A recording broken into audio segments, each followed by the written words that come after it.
this particular peculiar process of trialoguing began a long time ago. For more than 10 years we are doing this, but primarily in private.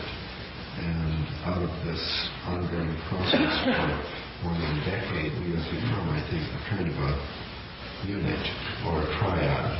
And that's why we don't want to introduce ourselves individually. But to introduce ourselves, this is not a trialogue, but just a trick.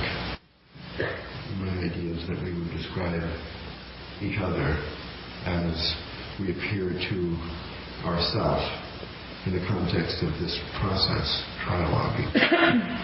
So I'll start by describing Terence to himself from ourself. So Terence seems to be known, better and better known, and whenever we walk anywhere, someone will come up and recognize him as it says in our program, ethnopharmacologist. Well, as a pharmacologist is sort of an herbal doctor or something. But this kind of pharmacology is important to us also in our process. But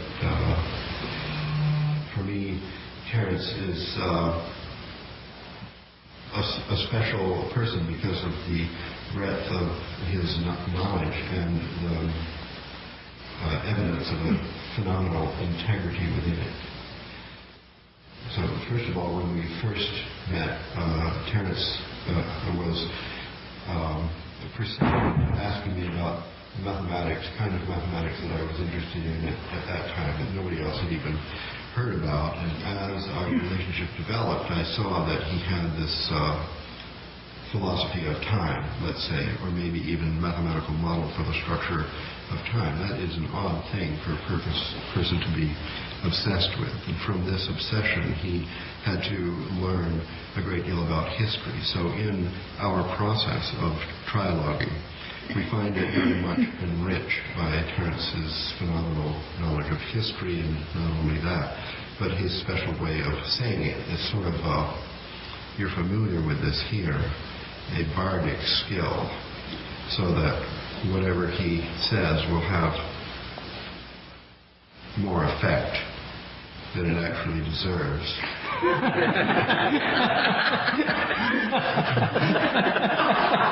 Because of his phenomenal way of saying it and his apparent conviction in it. And is he Irish? Yes, that's to deal with in a cooperative process. Furthermore, what seems to inform or maintain the integrity of his sort of presentation is some kind of spiritual belief. I don't know exactly the right word for this, but I can tell that you know what I mean anyway. And this spiritual belief is outside of any organized system, so we can most easily understand it in the connection with the archaic revival or a pagan spirituality or shamanism. Anyway, this aspect of Terence, every person is a spectrum of all kinds of things, and here are just a few of Terence's things that I think the most obvious in our process of interaction. The primitive spirituality, which always speaks against any church guru or leader. And I'm almost done. I'm squaring there. Finally, besides this information-based personal style and integrity, there is something else which I think is very important to us, and that's the adventurer. That's the willingness to risk going to some kind of edge, and also the compulsion to talk about it upon coming back, fulfilling some kind of responsibility to the community which is beyond, which risks more than simply individual development. It's too long. Yes. That's it then. Good. Well, so it falls to me to share with you my view of Rupert, who I'm not sure when I first became aware.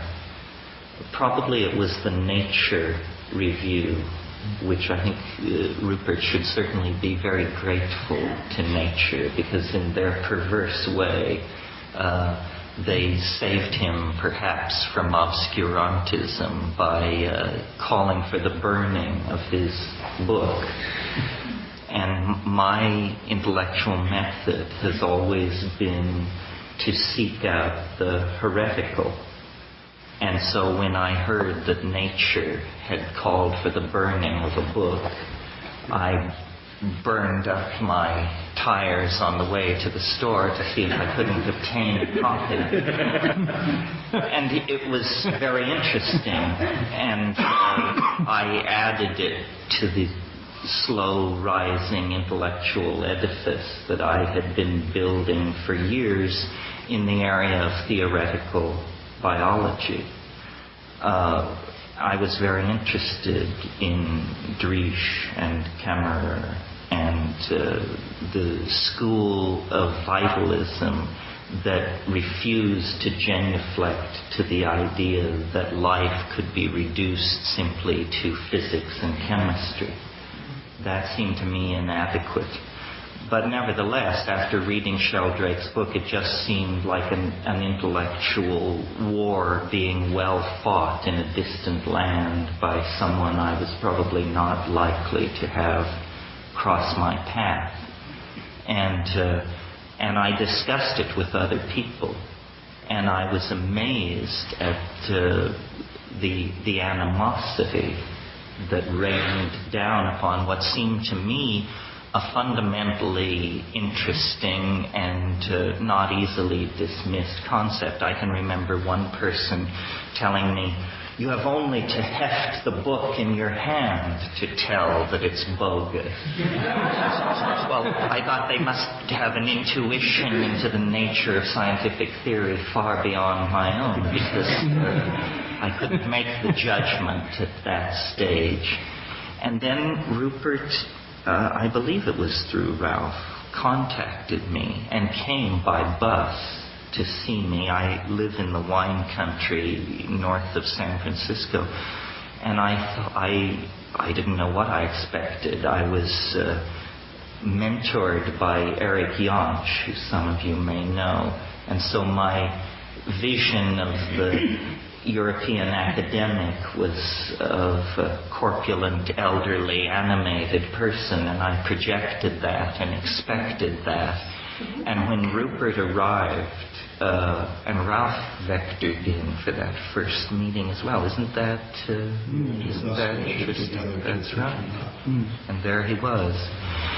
And I thought I immediately fell under the spell of his personality, his spirit.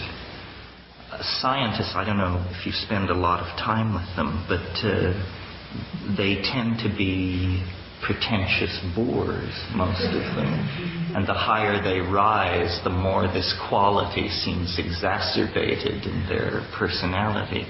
And I've found Rupert to be an incredibly generous, intelligent, forgiving person. I feel very privileged to be in the presence of these people. I'm sure you all know the cliche when Newton was asked how he did it. He said, "I stood on the shoulders of giants." That's how it was done. And to whatever degree the mathematics of Ralph and the theoretical constructs of Rupert have supported my own work, and not only my work, but the building and maintaining of a personal vision, I've felt that I've stood on the shoulders of giants. It's hard to say what the fate of morphogenetic fields will be in the history of ideas, but I am convinced that given even a halfway level playing field, the best ideas always win. And so I'm very keen to stand close to this man, because I'm absolutely convinced that the light of glory will fall upon him.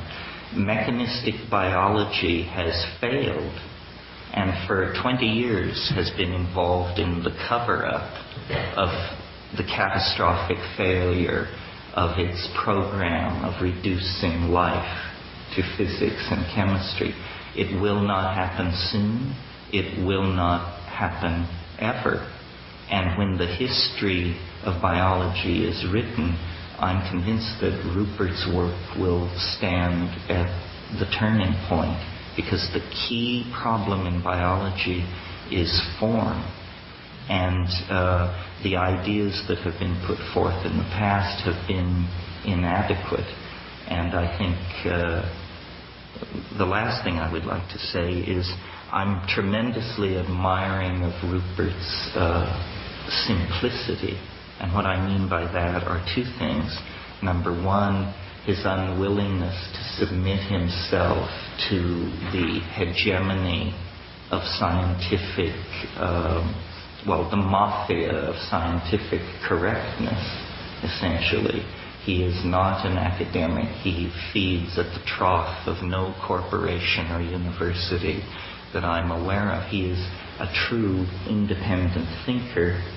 And finally, he brought back and revivified for me something my mother was very keen to inculcate into me as a child, which is the primacy of observation, the importance of going to the field, the importance of facing the phenomenon unaided by apparatus or even mathematics, the importance of the existential confrontation with the thing one wishes to understand.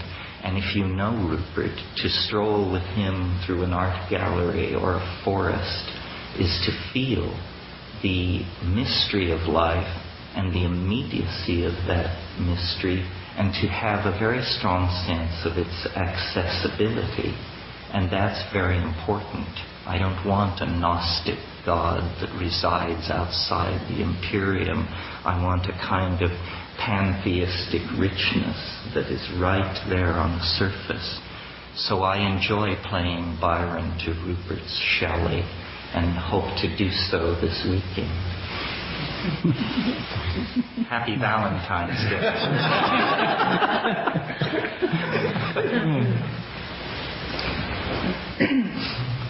Now I'm going to introduce Ralph. I met Ralph and Terence, as Terence has described, when I got off the bus at Sonoma. Was it Sonoma? Santa Rosa. Oh, Santa Rosa. Having been sent by a friend in San Francisco to meet him. This was in 1982. And Ralph was there too, so I met Terence and Ralph together. And that's when we found we had this way of relating together, which for us has been very helpful. Well, Ralph is a mathematician, a chaos mathematician. But he's much more than that. Most mathematicians are peculiar, and he's no exception. He's peculiar in a very interesting, accessible way. One of the things that he's done, which some of you may be aware of, is made mathematics accessible to ordinary people like ourselves who haven't studied it. The secret of maths is that for those who are skilled practitioners, it's in fact a kind of inner landscape that they see. They have, some of them at least, have an amazing visual intuition. They're seeing internal pictures. It's a visual and aesthetic experience. Things can go into this landscape, balls roll along, answers come out, and they don't quite know how it happened. Something that's hard to imagine. But this is what it's all about. And then they write the thing down in symbols, in a notation. And when you look at these symbols, which is what we see when we look at maths, it's like music, as if you've never heard a symphony. All you've seen is the score. And if you've only seen the score of the symphony and the notes on paper, it doesn't mean much. It's alienating. It seems somehow dry, abstract. But what Ralph has done, among other things, has made this the visual intuitions that lie behind maths accessible to everybody. And this is partly because computers have made it possible to do this, and he's at the leading edge of computer graphics. He's at the University of California at Santa Cruz, which is right next to Silicon Valley. And partly through simple diagrams, his books on visual dynamics, visual mathematics, have no equations in them whatever, and introduce you through pictures, through diagrams, seen in or imagined in 3 dimensions, to the fundamental principles not only of classical dynamics but of chaotic dynamics. And for me, this was the first time anyone had unveiled the inner mysteries of what's going on in maths and made it something that one could grasp intuitively. It's rather like having spent all one's life just seeing musical scores. You suddenly hear the music. And this is one of Ralph's gifts, to be able to do this. His ability to visualize mathematics, I'm sure, is innate. But I think it was enhanced in the late 60s and early 70s by certain inner experiences, which would fall into the category of what Terence calls hands-on pharmacology. And these he took to Ralph. He doesn't look like it, but he's an extremist. And when he does something, he takes it to extremes. For the last 20 years, he's been taking moderation to extremes.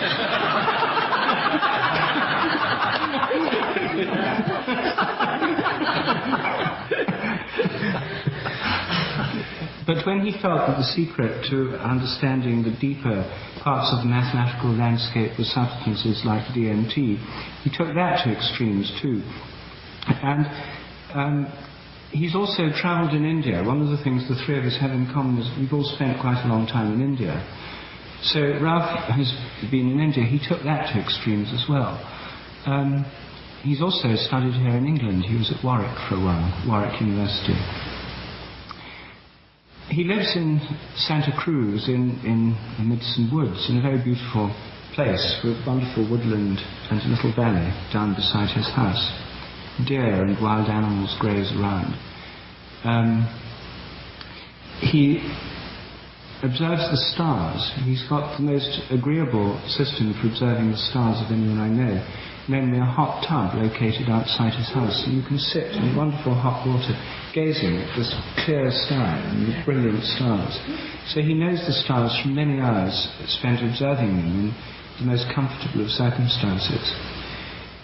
He eats in the most Spartan way simple vegan food with chopsticks. This is what I mean by taking moderation to extremes. Is a total abstainer from all known noxious substances, and leads this almost monastic life, which I think is part of the spirit of mathematics. But he's also a very sociable creature, and although he's always saying, I never go anywhere and I never meet anyone, it's amazing how often you meet him in all sorts of places. He also has a great gift for dialogue and a great ability to summarize things briefly, and a great ability to empathize with people of all different kinds. He's one of the few people I know who's totally unshockable. Now, Ralph, what happens next? Oh, yes. I was just thinking that over. It all seems so simple back in the room. We're not done. We're only half done. Now I'm going to introduce Rupert. So Rupert is into nature. He's into nature and into the spirit. And in nature, he's into it as a scientist. A lot of people hate science, and I must confess I feel very ambivalent about it myself. But Rupert is a scientist as a scientist should be, as opposed to how most scientists actually are. And in science, he's really a biologist, so that he's fascinated by life. Although he likes the stars, the mysteries of life seem to really absorb him. And as a biologist, he's really a botanist. In fact, he is so into plants that I think when Rupert speaks, you're hearing the leafy green speaking through his mouth. And like Terence, he has a phenomenal ability to stand up after seeing a subject printed on a flashcard and carry on for an hour or two as if he'd written books on this subject all his life. And this gift seems to be pointed at communicating on behalf of the mute biosphere, the plants of the garden and world. And there is also in Rupert, like Terence, a special kind of spirituality which also probably comes from plants. But in Rupert's case, this spirituality is expressed in a Christian form. So, unlike Terence, who's a pagan, or me, certainly not a Christian, there's in Rupert's integrity a kind of living proof, for us, a constant reminder of the fact that the ordinary and familiar spiritual paths actually work, can work. So with the voice of the leafy green and this integrity of a true spiritual connection from the other realms has come this heretical posture of the scientist who cannot say other than what is obvious from plants about nature. And to say that, I mean, you would have a choice if you perceive this, either to say it or not. So here's another aspect of Rupert that I think is singular and maybe for him unfortunate, and that is the courage, the adventure, the dedication, the responsibility to report on the weaknesses of science. And, it's very expensive to be a heretic. If you had a choice, you wouldn't be one. And the reason for being one is a kind of unyielding integrity, which it would be easier not to have. So as part of our group, this is a kind of a skeletal structure. I can never waver too far into a speculation which is not based on the integrity of our direct observation of a certain something. It has to come back to the reason for risking it all, which is the obligation to tell the truth. Now Rupert will introduce Terence. No, I will introduce you. Oh. Or would you rather do me? Ralph's worked out a mathematical Now system. Rupert will introduce Terence. Very good.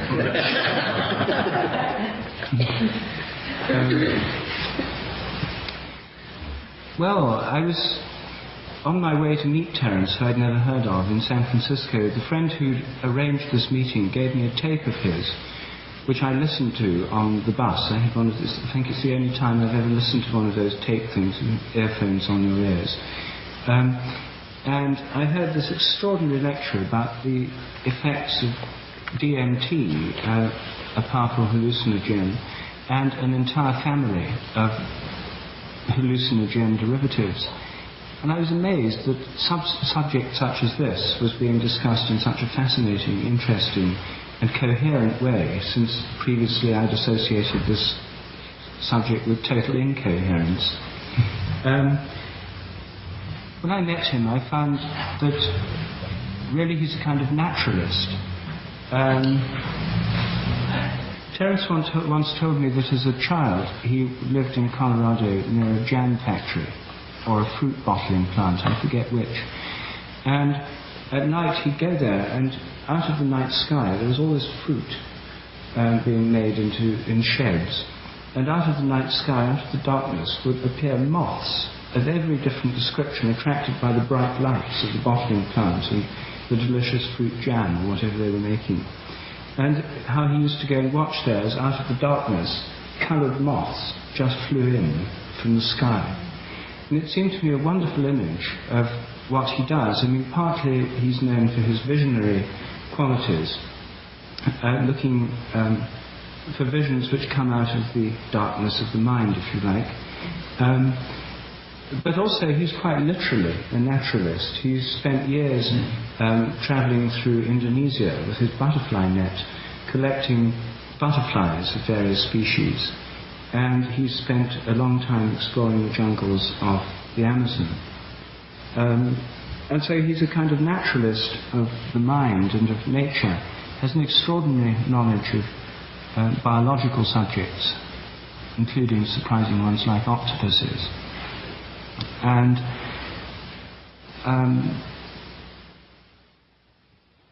at the same time, he's got a curious reductionistic streak in his thinking, which can come out under certain conditions. He turns into another person and can become a savage critic of speculative thought, of anything that doesn't reduce everything to the biochemical or molecular level, and of hallucinatory belief systems, false beliefs of every kind. And I haven't quite worked out what conditions bring about this phase change in Terence's being, but you'll probably see examples of it over the weekend. But so he takes on many different personae, but all of them, as Ralph has already indicated, come out with this gift of the gap, which comes from his Irish ancestry and also from his Welsh ancestry. He's a mixture of Irish and Welsh. Anyway, it's always a great stimulation to talk to Terence, and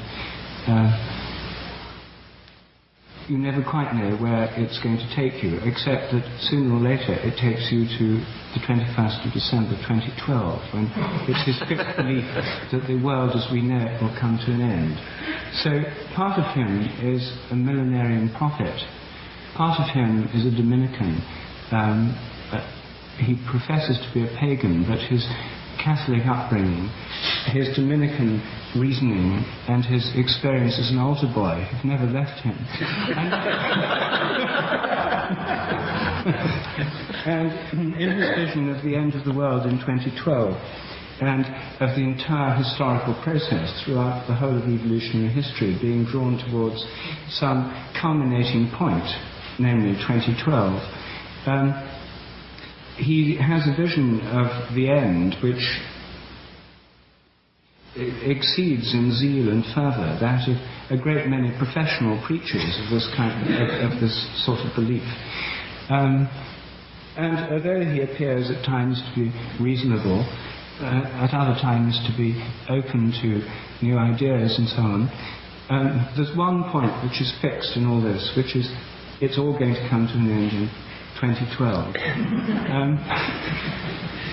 Sometimes this apocalyptic view is tempered by a utopian view that it wouldn't all come to an end in 2012, or at least it needn't if people all started taking DMT or other substances. But then it turns out that if you actually try to envisage what would happen when there's a total change of consciousness in human beings and the entire cosmos in 2012, it would be just like everyone taking DMT. So these themes weave together, but they always come to the same conclusion. But it's put forward in such an extraordinarily varied set of ways, in kaleidoscopic forms, that one's always amazed how many different ways there can be of putting over a simple, single idea.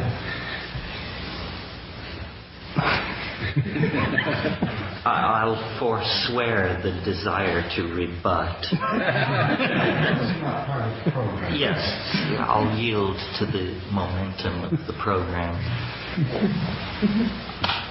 I think I first heard of Ralph years before I met him, and it had nothing to do with his professional mathematical accomplishments, which are many, but a person who had made a great contribution to the 60s youth rebellion in the United States had come upon such bad times that he was essentially living on the street, a brilliant Princeton biochemist. And in inquiring after his fate and knowing that he had become an indigent person, I learned that a mathematician in Santa Cruz had invited him into his home and taken care of him like a child or a son for several years. And that fact and an infamous photograph taken at the height of the 60s youth revolt, which was published far and wide in the United States, inflamed and outraged the population, because this photograph showed a full professor of mathematics leading the charge at the barricades of the revolution, attired in a flag made of the flag of the United States of America. And as if you follow American politics, you know we hang for flag desecration. So it was an extraordinary thing, a member of the establishment, to be caught out in this kind of behavior. And then a few years later, in 1972, a person I went to high school with came to me and said, there's someone you absolutely must meet. Well, usually when I hear these words, I make an automatic inner decision to, at all costs, to avoid meeting whatever is being offered, because experience is a hard teacher. But this friend of mine persisted, and eventually Ralph came to see me. I was living in Berkeley at the time, and it's impossible not to fall in love with the man. He's the teddy bear of advanced mathematics. And a person of extraordinary history and accomplishment. He grew up in Vermont, which is one of the poorest and least populated of the American states. It is truly a remote area. And there he gained a love of skiing. I don't really recall the early details of his career, but I remember I was extraordinarily impressed by the news that he had been a fellow of the Princeton Institute of Advanced Studies, where the only other person I was aware of who ever held that title was Albert Einstein. No, Ralph didn't get Einstein's office, but I think he got his bicycle stand as a consolation prize. And Ralph was such a maverick, such a chance taker, that the tremendously comfortable world of East Coast collegiate mathematics held no sway over him when an opportunity arose to go to California, where the University of California was establishing an experimental campus where all kinds of educational, advanced experimental educational ideas would be tried out. Ralph was there either in the first year of its operation or very shortly after. I hope it's all right to tell this, Ralph, because it impressed me. Eventually he had tenure, but he was so loathed by the administration for his political activism that I think for 35 years they gave him no raise. They couldn't fire him, but they could make life hell. And he stuck with it until now. I think even the most hardcore of the administration recognize that in Ralph they have a real gem, one of the major thinkers and contributors to what may seem like an arcane field, research mathematics. But in fact, mathematics rules the world from far, far behind the throne. Ralph estimated to me at one time that there are only about 2,500 people in the world making a living as research mathematicians. And Ralph's work has always been forward-thinking, extraordinarily creative in the abstract realm, but never without a human dimension. And mathematicians are extraordinary aesthetes. This is not a quality in your work that is respected in mathematics. The more abstruse, the more incomprehensible, the more removed from the human world, the more kudos your colleagues will shower upon you. Ralph has made major contributions in the area of model building for natural phenomena.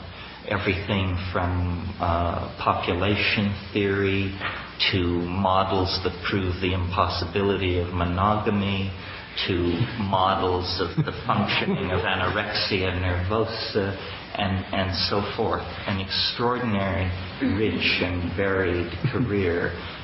Indian musician, student of the magical systems of the Renaissance and of Dr. Dee, founding member of the John Dee Society, founder of the Institute for Global Analysis, IGA, yes, and founder of the Institute for Visual Mathematics, the author of several books on dynamics that have brought dynamics from the closet of obscurity into a field that many, many people are conversant with, largely through Ralph's books and the illustrations of them by Chris Shaw.